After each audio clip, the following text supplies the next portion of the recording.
In a world where power decides survival, every second can mean the difference between life and death. What would you do if you were told you only had 2 minutes left to live? No time to think, no time to plan. Only instinct, only strength, only the will to survive. Tonight, we dive into the first legendary beast master where Carl faces one of his most intense moments yet, pushed to his absolute limit, forced to rely not just on his beasts but on something far more dangerous. Because this time, it's not just about fighting an enemy. It's about understanding carnage itself. Is it chaos? Is it instinct? Or is it something far more terrifying, something that even Carl might not be able to control? Stay with me as we break down chapters 1644 and 1645, 2 Minutes to Live and What a Carnage Wants, and uncover the truth behind the madness. This is Jiesan Audiobook. Chapter 1644, 2 Minutes to Live. Carnage waved a hand, and a guard came to let Carl out of his cell, shocking all the other inmates.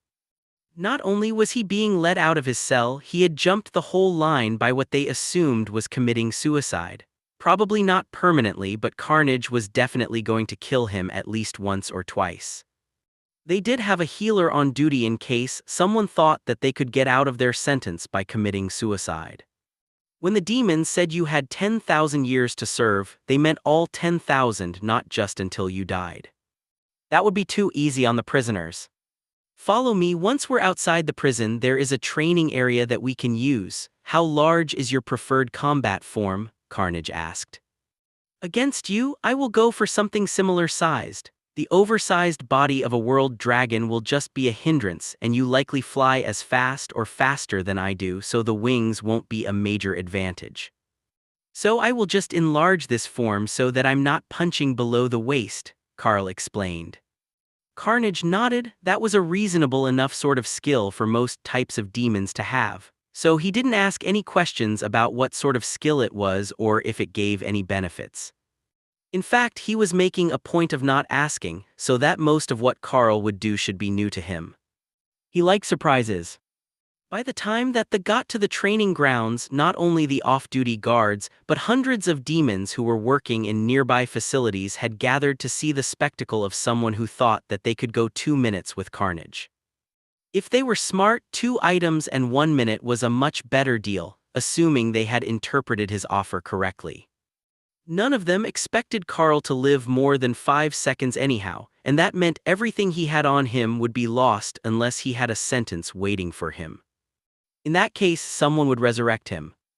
If you have buffs, now is the time to cast them, Carnage declared as the two faced off across the sand of the training grounds. Carl nodded, then began to stack buffs on himself, finishing with Behemoth, to set his size to roughly match the legendary demon. Carnage laughed with joy as he saw that the cat-demon form of the avatar of the world dragon was something roughly appearing to be a match for him. They were multiple ranks apart, but at least this creature had the decency to make an attempt. Then, Carl smiled at him and cast Epic Golems, summoning a pair of Oathbreaker demons fully buffed by his skills and enlarged with Behemoth, to more closely match the nearly 5-meter-tall Wrath demon. You brought me Oathbreaker, Carnage asked, confused. Summon duplicates of him, Carl agreed. Carnage gave him a vicious smile. Perhaps you will live for 2 minutes after all.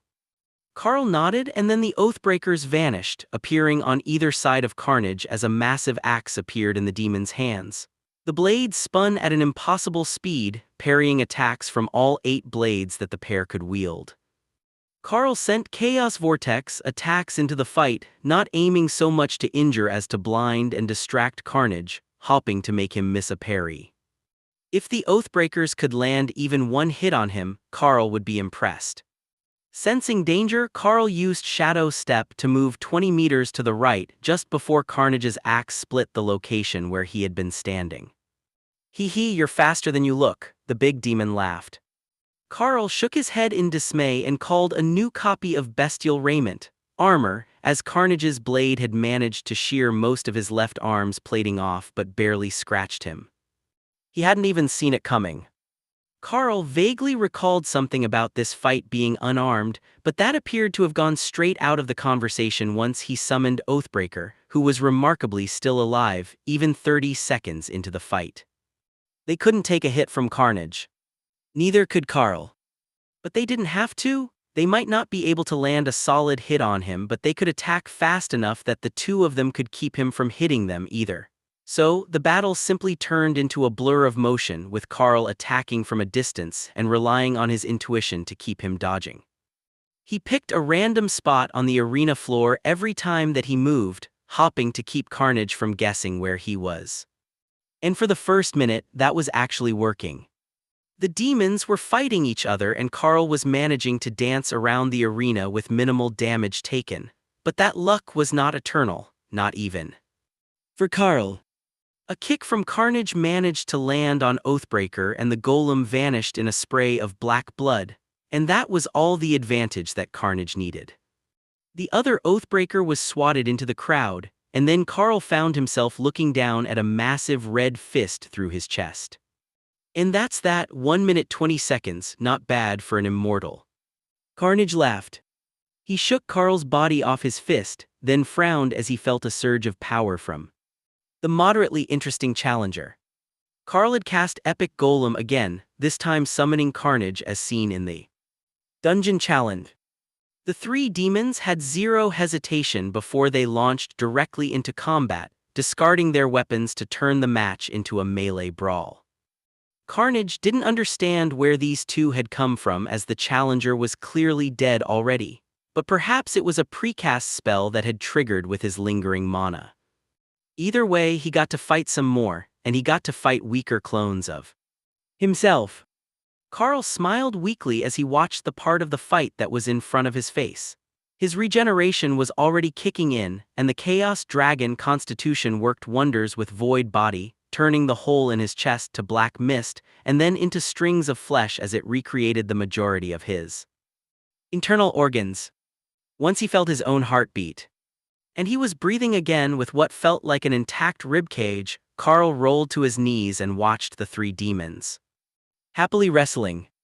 Carnage wasn't trying to destroy the clones of himself, they were just having fun, under the assumption that the challenge was already over.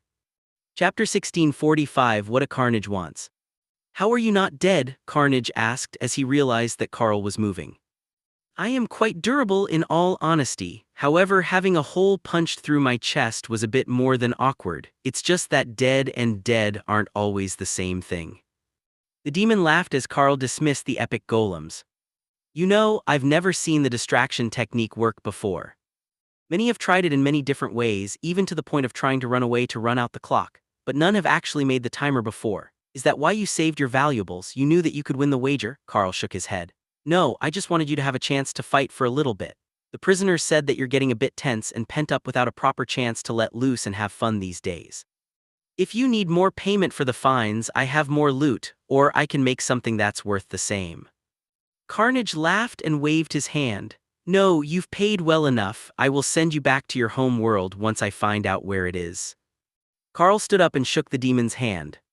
No need, I can see myself home with a portal. It's been a pleasure to meet you in person. I met that clone of you in a system trial set by a system created by the World Dragon.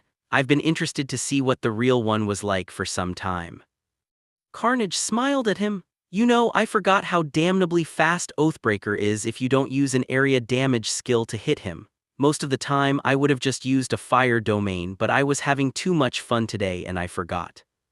A legendary rank fire domain definitely would have put an early end to the fight.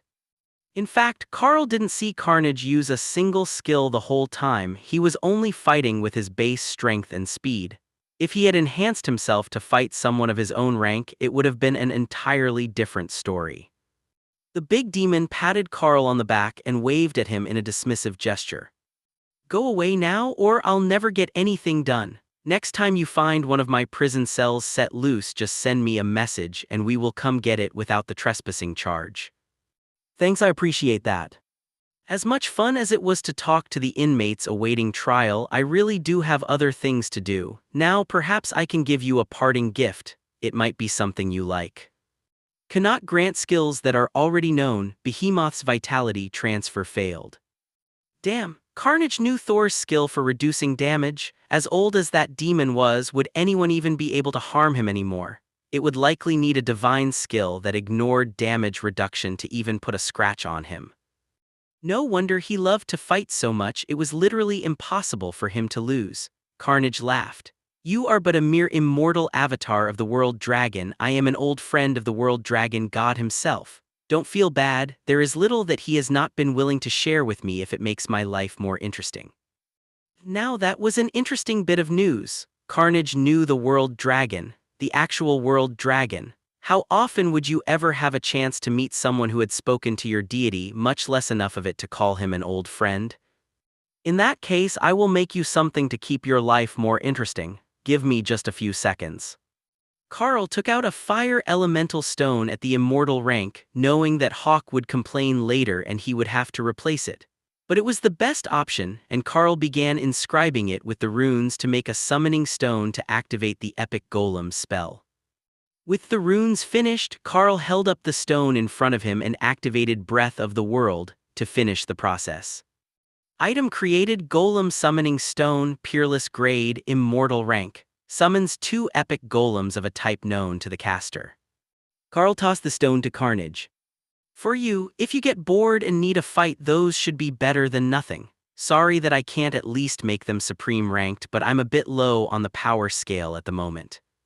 Give me a decade or two, and I'm certain that I could do something better for you. The big demon laughed as he stared lovingly at the stone. Oh, this should do just fine. The guards take too long to heal and they start running away during work hours if you vent on them too often. But the golems, they will fight every time. Carl nodded. That's the idea anyhow. Oathbreaker remembers things that he shouldn't, so he might get a bit odd after a while, but if you switch it up, you'll be fine.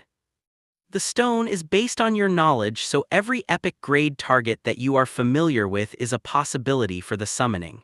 For me, it works on creatures and demons I've seen as dungeon bosses, but at your level, who knows what? All will count.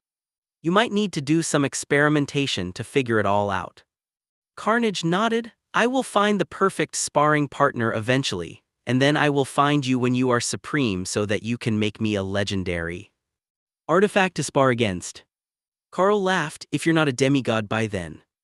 Carnage shook his head. Don't you worry about that too much, I will be a legend forever. The Carnage who wants to be a god is already a god. Carl nodded slowly. So are you like Oathbreaker then? You remember things that happened to other versions of you? Carnage laughed. No, I was talking about my father-in-law.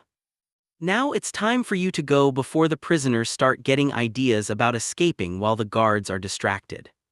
Chapter ends.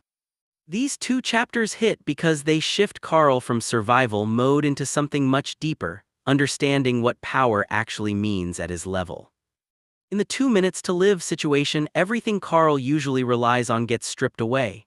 No long planning, no perfect setup, no safety net. He's forced into pure instinct. And instead of collapsing under pressure, he adapts instantly. That's the key shift. He's no longer just a strategist, he's becoming a natural predator in combat.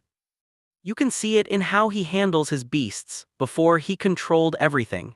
Now he trusts them to act on intent. That's a huge evolution. It means his strength isn't just intelligence anymore, it's synchronization. He and his beasts are starting to move like one system, not separate units.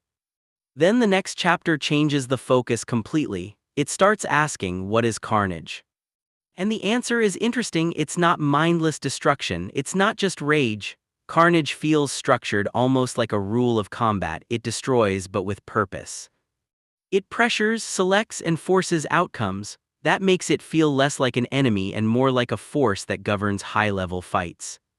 So now the idea becomes bigger. The stronger someone gets, the closer they get to this state. At lower levels, it's about strategy and skill. At higher levels, it becomes instinct, dominance, and overwhelming presence. Carl is clearly stepping into that phase. His evolution is subtle but dangerous. He doesn't think first anymore, he acts first and adjusts in real time. Combined with beasts that can understand his intent without commands, his entire fighting style becomes fluid and unpredictable. But here, the risk the story is hinting at. If carnage is something you can align with, then it's also something that can consume you. The more Carl embraces it, the stronger he gets, but the more he risks losing control, restraint, maybe even his identity. So here where it gets interesting. Do you think Carnage is a separate force in the world, a beast instinct leaking into humans, or Carl's next evolution path? And be real, if embracing Carnage makes Carl unstoppable, is it still a win if he starts losing himself? Another question, did Carl actually survive because of skill, or because he's already starting to adapt to Carnage without realizing it? Because if it's the second one, then this isn't just growth anymore, it's transformation. And that might be the real danger going forward. And just like that, the line between survival and destruction grows thinner. Carl didn't just fight to stay alive, he began to understand something far more dangerous. Because carnage isn't just something you face. It's something that can consume you. The real question is, when the time comes, will Carl control it, or will it control him? If you enjoyed this chapter breakdown, make sure to like, subscribe, and turn on notifications so you don't miss the next part of the first legendary Beast Master. Support the channel through Patreon or PayPal if you want to help keep these stories alive.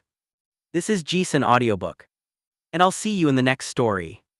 On a battlefield where every move is calculated, one mistake is all it takes to be erased. Carl has been dominating through strategy, control, and overwhelming synergy with his beasts. But what happens when someone finally sees through it all? Because in this world, being strong isn't the most dangerous thing. Being noticed is. And just when the balance seems stable, something unthinkable happens. A berserker, one of the most brutal forces on the field, isn't defeated. It's stolen. No warning. No explanation. Just gone. Which means one thing. There's someone out there who can take power that isn't theirs. And if they can steal a berserker, what's stopping them from targeting Carl next? This is the first legendary Beast Master. And this is Jiesan Audiobook. Chapter 1646. Someone noticed. Carl opened a portal back to the woodlands outside the Earth Element Cave so that he didn't cause everyone to freak out by opening a portal into the clan compound or somewhere equally inadvisable.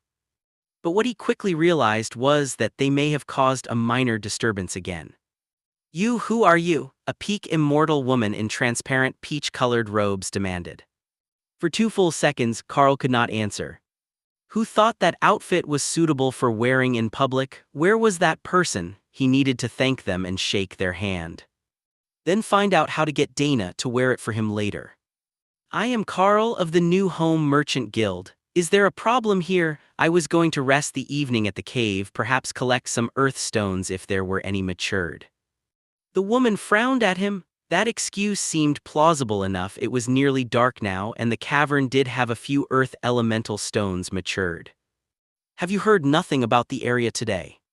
Carl shrugged. "I haven't been checking my system messages. Was there something important going on here? I could go straight home, but there are supposed to be some more fire element resources in the area, and I was going to look for them tomorrow before heading back to the clan." "You're traveling alone." For the moment, it draws less attention than traveling in a larger group. It's a trade-off, really. Either get more people to fight or attract less attention. The second one is better for resource gathering if you're capable of putting up a fight with most of the people you find who are not elders of their sect, Carl agreed. The woman nodded. "Go back to your clan. There has been an incident here. A separate space collapsed and destroyed a large portion of the cavern." "All right, not a problem, elders." Elder Sue of the Plum Blossom Pavilion. "Elder Sue, then, it's been a pleasure to meet you. Perhaps we will see each other again under more hospitable circumstances." The elder laughed as Carl opened a portal back to the clan. She was not stupid. She knew what Carl was fishing for, the name of her clan, but he was in for a rude awakening if he thought that he could transfer and get all the beauties he wanted. The Plum Blossom Pavilion allowed no males through their gates. No matter how much he longed to make his way into the sect, it would never happen. But Carl was already gone, and he had the information that he wanted. The outfit he needed Ray to make for Dana was the uniform of the Plum Blossom Pavilion. In his mind, Ray laughed. She would definitely make the outfit, but there was no way that he was going to convince the Dana mage to wear that in public. In private, sure, but even by Carl's standards, that outfit was incredibly daring to be wearing outside. Plus, Ray knew that Carl wouldn't actually want anyone else to see her in it. That would be just for him. Once he was back in his apartment in the clan compound, Carl went to join everyone else in the tiny world and update them on the situation. "Ah, welcome back. Did you find anything good?" Lotus asked as Carl appeared by the lake where everyone else was gathered. The three brothers were simply shocked at this place at first, but then they were enthralled by the idea of having their own separate space full of resources and safe relaxation. They had already placed a request for more of the villa stones when they were available at the warehouse again, but if they were around here a bit longer, they might be able to get Carl to make them one directly. "I found Carnage, or his son-in-law by the same name. I'm not quite clear on that. Either way, the head of the security force was a legendary wrath demon, just like the one we met in the dungeon. I was fined for trespassing and then released. Not a huge deal, but the space that we looted was actually a demonic prison cell, and the demon lord that was supposed to be holding had escaped at some point in the past without anyone noticing. It's all good now. How did everyone do for materials?" Lotus smiled happily. "Oh, we did so well. Lots of the plants that they brought back were edible, some are spices. We're going to take the dinner meal to new heights with this, and they're regrowing at the immortal rank with the help of Leo. Everyone else's magic was taking too long to get them to take root and recover. We're not strong enough for that yet. But I can feel it, an advancement is coming." "That is excellent news. Getting you all to mythic rank will make you so much closer to immortality than you realize, but the improvement in the food will be a huge one. I've been raiding the pantry since we arrived."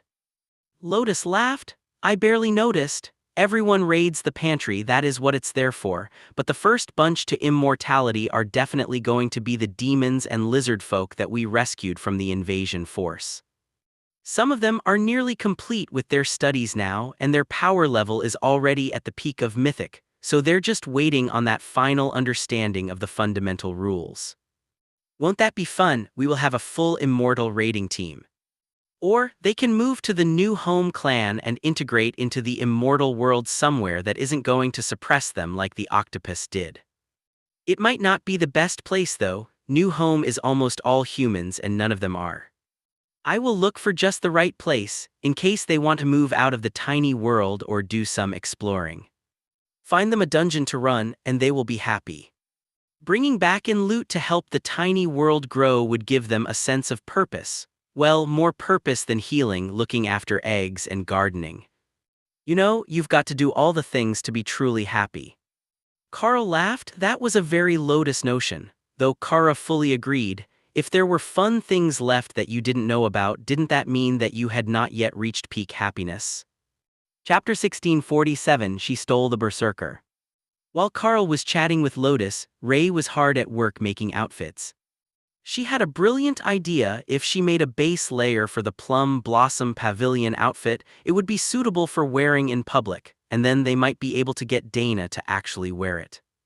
Ray wasn't dumb. She knew if it was just for the bedroom, it would only see 5 minutes of use at a time, and that was a waste for an outfit so lovely. Dana just rolled her eyes as she heard the thoughts of the two of them plotting against her. But if it was actually a pretty outfit and not just an excuse for Carl to see her naked longer, she wouldn't object. She just needed Ray to make something new and fancy so that she also had new eye candy. That sounded like a fair deal to Ray. She had just the outfit in mind, and then they would only need a good reason to show off their new silks. Not a big reason, maybe they could wear them to go shopping around the clan where everyone would be able to see them.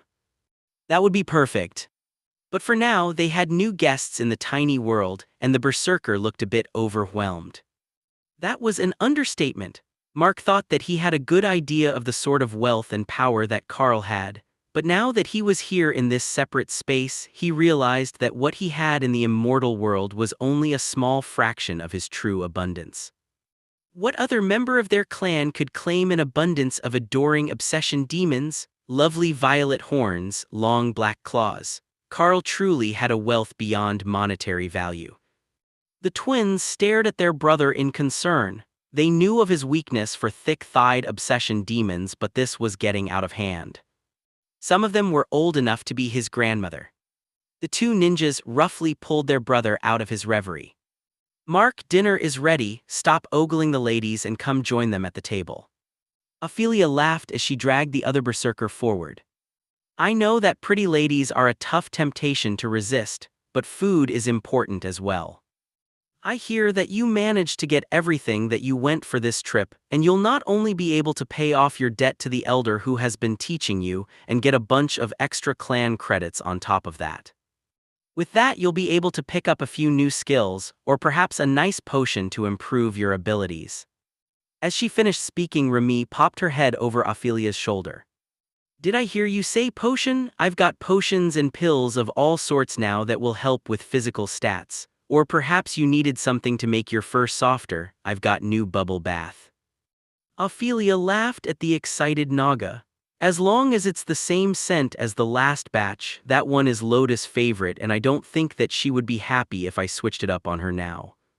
Mark sighed. "See, life really is better in the mortal worlds if that's what you can call this place." Ophelia shook her head. "You'll see, it's not that much different from your clan. The only real change is who is living here. The power level is lower, the progress is slower, and without the vast resources and knowledge of the clan, we're dependent on the system to get new skills. Being able to just go to a library and get immortal grade skills is something else. I've seen the difference firsthand after Carl and Dana went to the new home clan. The new skills from the library there do so much more damage than what we learn from the system at the mortal ranks. There really is no comparison. But the quality of life in here is pretty good, with all the lakes, the clean mountain air, and my own personal green dragon cleric." "See, now you're just teasing me. How could someone have their own personal cleric?"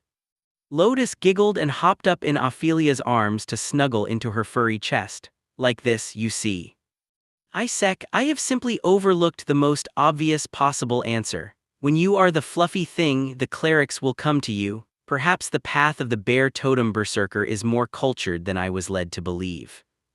Ophelia nodded. "There are downsides to being a werbear, but not all of them are horrible, especially for the sort of man who thinks with his lower extremities. Being hit on all the time is annoying, but now that I've managed to find my human, it's all been worth it." "Torture? I swear you're just doing this to torture me. I've been single for nearly 100 years, and you're just living in an ocean of women." "Nudist nature priestesses," Lotus added helpfully. "God." Nate and Jim laughed as they dragged their brother to the table. "Don't let her get to you. You can do it. Just keep working on your combat strength. Don't let the lack of female companionship distract you from what you need to be doing to make it to Void immortal," Nate whispered. "But..." Ophelia patted the ninja on the shoulder. "Clearly, the old way isn't working if he's struggling enough that his mentor is threatening to turn him into a permanent berry picker until he can get back up to pace. Why not let him have a little fun? I know just the right person for it." "I don't know about that," Jim began. But Ophelia had already begun waving her hand to call someone over. "Mark, meet Sylvia. She's got a thing for cute younger men." Sylvia was nearly as large as Ophelia, but much more slender than the stout werbear. "Ooh, Candy, do you like thick thighs and strong arms, little berserker?" Sylvia cooed. Jim turned away so he didn't have to watch the tragedy of a matronly obsession demon hitting on his brother. He knew how this would end. The berserker didn't stand a chance. "Thank you, Fee. I will bring him back in one piece, not more than 2 or 3 days if he can last that long." Then Sylvia tossed the willing man over her shoulder and jogged off toward the swamp. The tension in these chapters shifts hard from controlled chaos to uh-oh, we're being watched. Carl has been moving smart this entire arc, calculated positioning, controlled aggression, and using his beasts efficiently. But chapter 1646 drops the first real warning sign: someone outside the immediate battlefield is paying attention. And that's dangerous. Not just enemy spotted dangerous. This is strategic awareness dangerous. Because Carl's biggest advantage right now isn't just power, it's information asymmetry. People don't fully understand what he can do yet. But the moment someone notices, that advantage starts collapsing. Now here where it gets interesting. This someone isn't reacting like a normal observer. They're not shocked, they're analyzing. That means one thing. Backhand index pointing right Carl is no longer just a participant in this battlefield. Backhand index pointing right, he's becoming a target of interest. And in this world, once powerful factions notice you, you either get recruited or eliminated. Then chapter 1647 escalates everything. She stole the berserker. That line alone tells you this isn't just about fighting anymore. This is about control over assets. The berserker isn't just a random unit, it's a high-value combat piece, raw power, frontline dominance, chaos incarnate. And someone just took it. Not destroyed. Not defeated. Stolen. Speech balloon. Now let me ask you this. Do you think A, the one who stole the berserker is targeting Carl next? B, this is part of a bigger faction testing abilities? C, or this is another chosen individual like Carl, his future rival? And just like that, the battlefield changes. When power can be stolen, trust becomes a weakness. The question is, will Carl adapt? Or will he be the next one to lose everything? This is Jiesan Audiobook, and the story is just getting started. If you enjoyed this breakdown, don't forget. Like the video to support the channel. Comment your theories, I read them eyes. Subscribe for more daily audiobook content. You can also support directly. Patreon for early access and exclusive content. PayPal for one-time donations. Every bit of support helps keep these stories alive. Thank you.